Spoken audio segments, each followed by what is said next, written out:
Oh, I started in radio. That was my first broadcast job, and it was at a country music station in southern Arkansas. I think I was about 15, maybe 16. And so my parents said, we think it'd be a great idea if you had a summer job. And I said, no problem.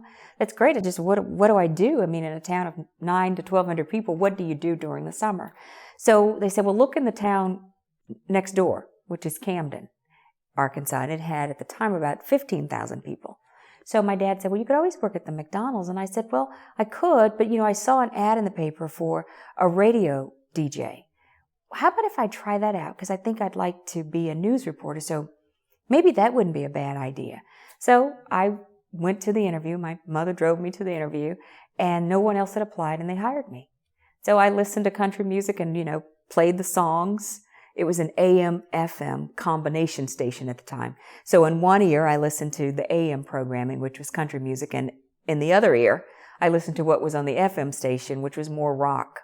And I read the news in between. And that was my first job. And I loved it.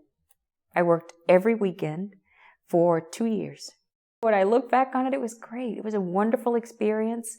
I think the takeaway for me professionally was becoming accustomed to being on and listening to your voice and learning to quell those nerves.